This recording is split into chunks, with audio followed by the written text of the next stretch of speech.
Ng ingay sa dami ng tinig, may isang pangakong sa puso ay tinig. Hindi matitinag, hindi mabubura, sandigan ng bayan, gabay sa tuwina. Bigwas News Philippines, boses ng bayan, sa bawat balita, katotohanan ng laman. Media at produksyon, tapat na serbisyo, lingkod na katotohanan, saan man dako ng mundo.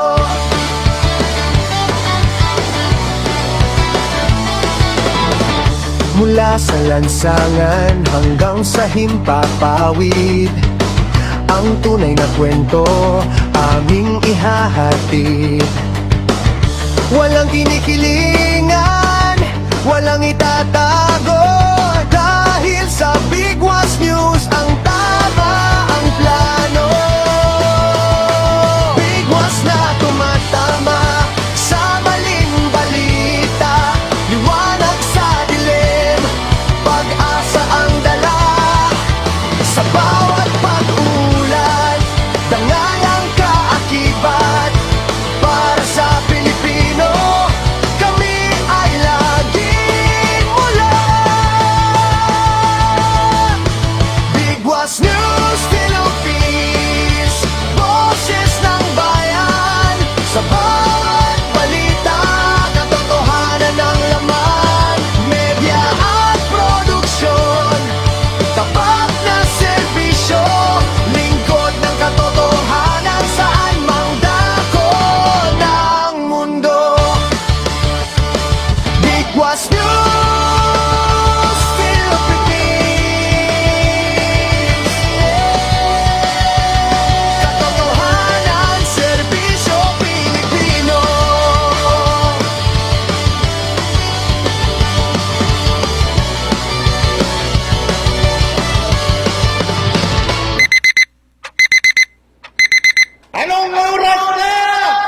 Oras at mga kabigwas ay ganap na ang alas 6:11 ng umaga. Arcada Bigwas Balita.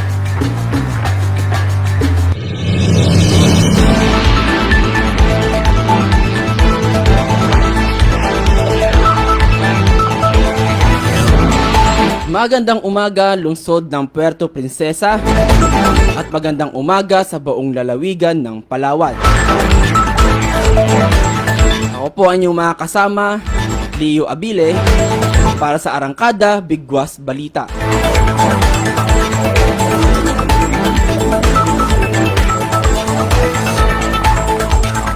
Tayo po'y dadako muna sa atin pong ulo ng mga balita. Arcada Bigwas Balita Headlines. Nasawis 6 sa nasawi sa helicopter na bumagsak sa Qatar. Isa pang sakay pinaghahanap pa. Libo-libong residente lumikas sa Hawaii dahil sa matinding baha at banta ng dam collapse.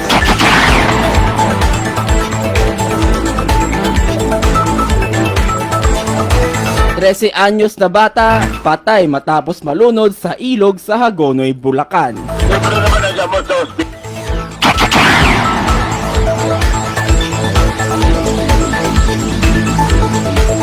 Bahagyang pagtaas ng presyo ng pagkain, posible dahil sa pa-transport cost ayon sa DA. AFP, PCG at US nagsagawa ng magkasanib na maritime drill sa Manila Bay.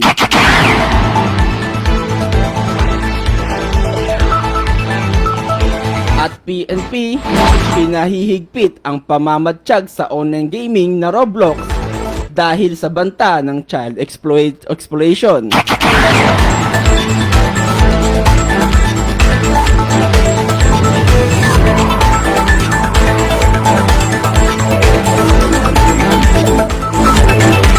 At para naman sa ulo ng at para sa detalye ng ating mga balita. Para po sa balitang international, Big Boss International.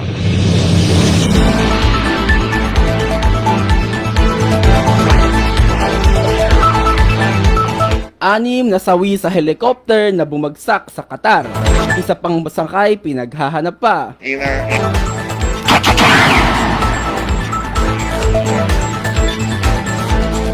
Anim na katao ang kumpirmadong nasawi matapos bumagsak ang isang helicopter sa karagatang sakop ng Qatar, ayon sa Ministry of Interior Qatar. Batay sa ulat, 6 sa 7 sakay ng naturang sasakyang panghipapawi ang natagpuang walang buhay ng mga search and rescue team. Patuloy naman na sinasagawang operasyon upang mahanap ang huling nawawalang individual.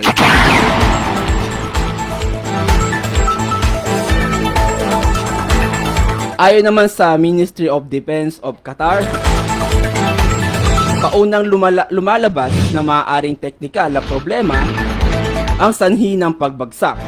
Binigyang diin din ng mga otoridad ang ebidensya magtuturo na ito ay dulot ng anumang uri ng pag-atake. Hindi rin agad matukoy kung ang helicopter ay pag-aari ng militar o isang pribadong operator.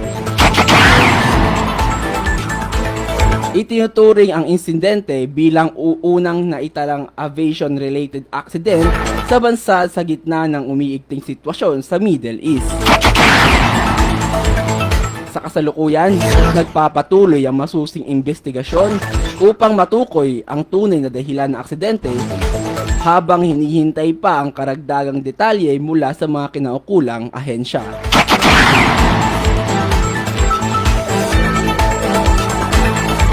At isa pa pong balita international,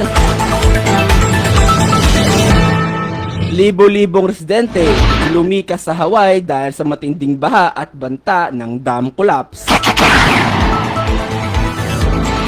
Napilitang lumikas ang libo-libong residente matapos ang matinding pagbabaha na dulot ng walang tigil na pag-ulan sa hilagang bahagi ng Honolulu, Hawaii. Ayon sa mga ulat, nalubog sa putik ang ilang kalsada habang may mga bahay at sasakyan na tinangay ng rumaragas ang tubig baha. Nagbabala rin ang mga opisyal na posibleng pagguho ng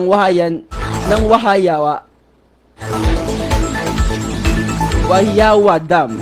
Isa itong mahigit na 100 na taong gulang na infrastruktura.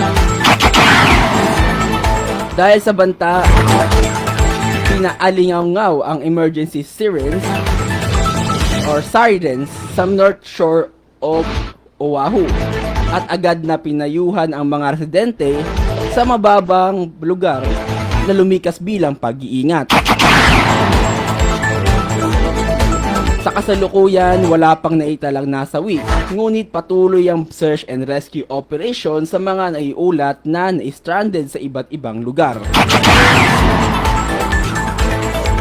Naglabas din ng evacuation advisory sa ilang bahagi ng Lahaina, Maui, matapos umapaw ang retention basin. Samantala na-activate na ang Hawaiian National Guard upang tumulong sa mga operasyon at pagbibigay ng ayuda.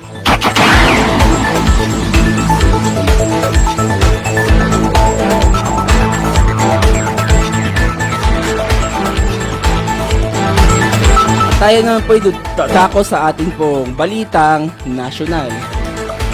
Big Boss Balita National.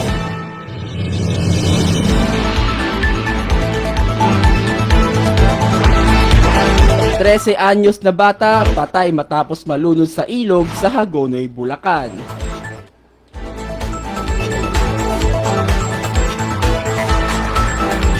Na-recover na ng mga otoridad ang katawan ng isang batang lalaki na iniulat na nawawala matapos malunod sa ilog sa Hagonoy, Bulacan noong Biyernes ng hapon, Marso 20. Kinilala ang biktima na alias na Alfredo, 13 taong gulang, residente ng Barangay San Pedro, Hagonoy. At batay sa mga ulat at sa kumakalat na impormasyon sa social media, ayon sa investigasyon at sa kuha ng CCTV, huling namataan ang bata na nahihirapang lumangoy bago tuluyang lumubog sa ilalim ng Hagonoy Hanga Bridge. Agad na nagsagawa ng search and rescue operation ang mga tauhan mula sa Barangay Municipal Disaster Risk Reduction and Management Office or MDRRMO at pulisya, ngunit hindi agad natagpuan ng bata noong gabi ng insidente. Pinagpatuloy ang paghahanap kinabukasan bandang alas 6 ng umaga sa tulong ng Provincial Disaster Risk Reduction and Management Office at Philippine Coast Guard. Bandang alas 7:15 ng umaga nang matagpuan ng biktimang malapit sa tulay, ngunit wala na itong buhay. Patuloy namang pinaaalalahanan ang mga otoridad ng publiko, lalo na ang mga kabataan, na mag-ingat sa paglapit o pagligo sa mga ilog upang maiwasan ang kahalintulad na insidente.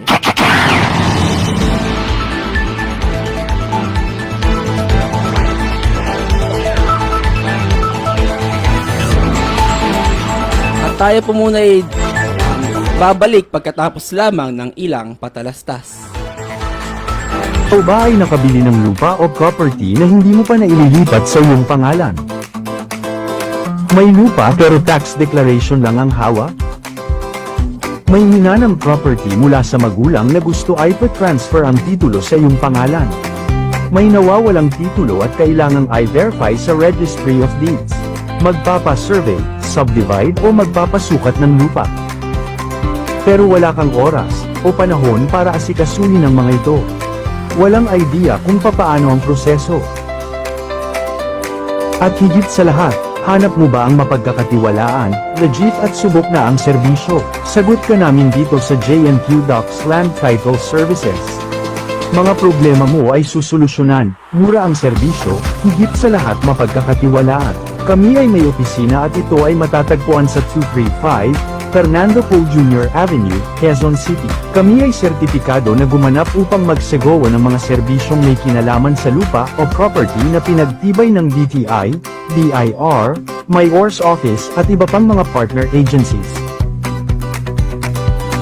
Mayroon din kaming legal expert o attorney at property expert para magbigay serbisyo. Bilang katunayan, narito ang ilan sa ating mga thankful clients na ating naserbisyohan mula pa noong taong 2020 hanggang sa kasalukuyan.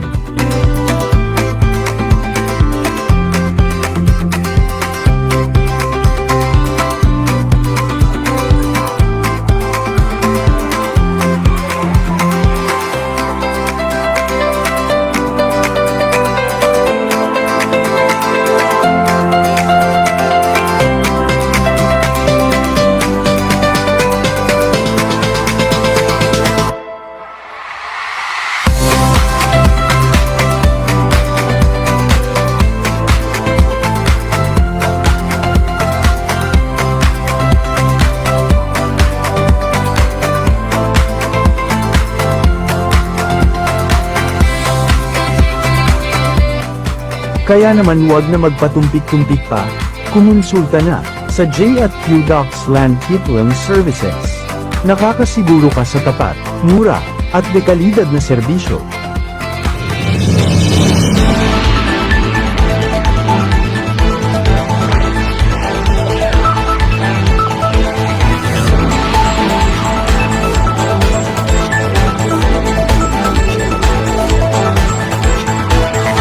Tayo naman po ngayon tutungo pa sa isa pang ating balitang nasyonal.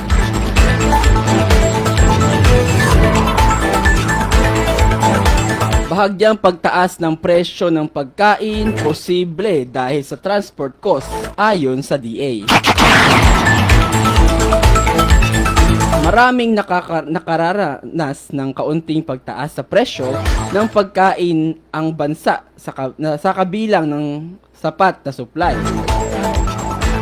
Ayon sa Department of Agriculture or DA, bunsod ng tumataas na gastos sa transportasyon at freight na may kaugnayan sa tensyon sa Middle East. Ayon kay Agriculture Secretary Francisco Tio Laurel Jr., nananatiling matatag ang supply ng mga pangunahing pagkain, ngunit maaaring magkaroon ng bahagyang paggalaw sa presyo dahil sa pagmahal ng diesel na ginamit sa pagbiyahe ng mga produkto mula sa mga magsasakahan patungo sa pamilihan. Binigyang diin din ng kalihim na walang kakulangan sa supply ng pagkain sa kasalukuyan at inaasahang mananatiling sapat ito hanggang Hunyo o Hulyo. Batay sa pinakahuling datos, umabot sa humigit kumulang 2.11 milyong metriko tonelada ang inventaryo ng bigas sa Pilipinas. Bukod dito, sapat din ang supply ng iba pang pangunahing produkto tulad ng gulay, karne, mais, asukal at sibuyas. Lalo na't kasalukuyang panahon ng anihan sa maraming bahagi ng bansa. Dagdag pa ng DA, patuloy nilang minumonitor ang sitwasyon upang matiyak na mananatiling abot kaya ang presyo ng pagkain at sapat na ang supply para sa mga mamimili.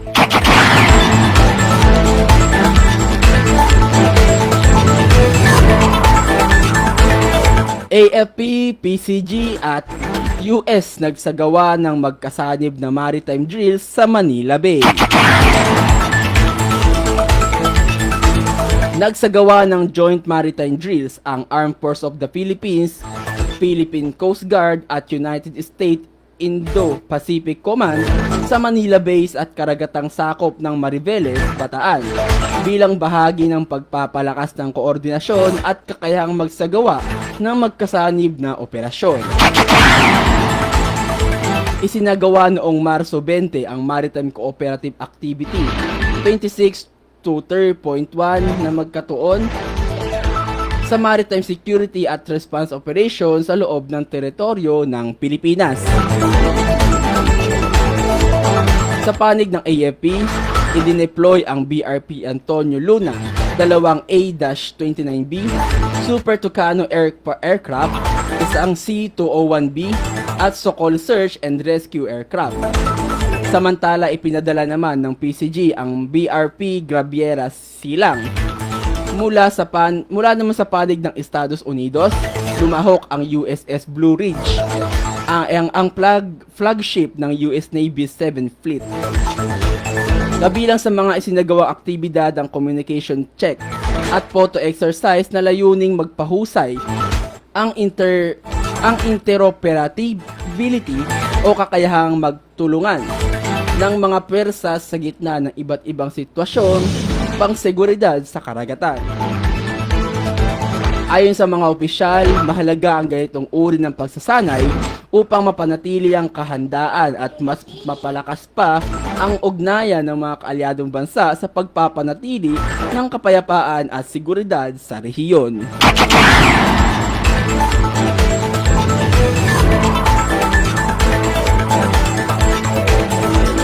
At para po sa isa pang balitang nasyonal,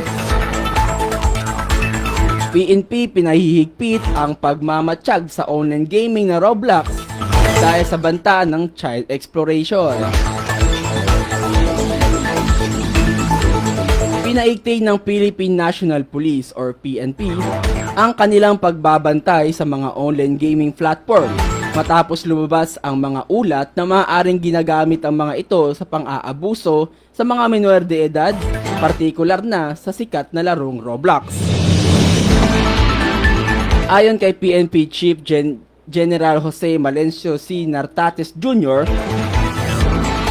naglabas na siya ng direktiba upang paigtingin ng intelligence monitoring sa cyberspace Binibigyang pansin lalo ang mga digital platform na may malaking bilang ng kabataang gumagamit dahil sa posibilidad na ginagamit ng ilang individual ang interactive features nito upang makapanghikayat at makapagsagawa ng illegal na gawain laban sa mga bata.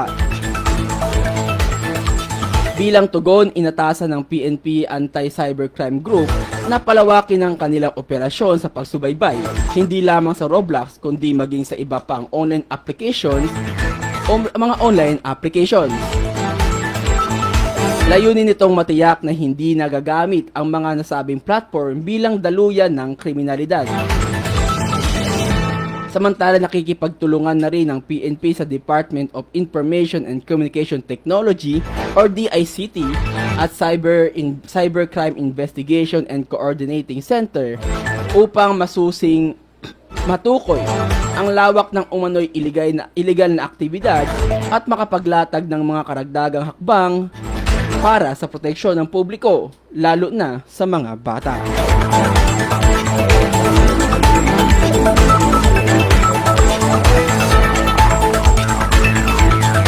Bago po tayo magpaalam, basahin po muna natin ang mga comment. Ang comment niya no, Noemi Winaldingding, good morning sa inyo mga kabigwas. Yes po, good morning din po ma'am. Kay Alfred E. Bayani, watching Bigwas Arangkada Balita. Yes po, good morning din po sir. No? Lagi lang po tayong sumubaybay sa mga balita ng amin pong Bigwas News Nationwide. At oras pati mga kabigwas, siginap ng alas 6:30 na po ng umaga. At yan lamang po ang aming mga nakalap na balita para sa Arangkada Bigwas Balita. Ako po ang inyong nakasama, Leo Abile. Sa pangalan pa rin po ng aming General Station Manager, Ma'am Yumi Cascara, aming Program Director, Sir Jeffrey Balahonda, sa aming Station Manager, Sir Ronnie Abile.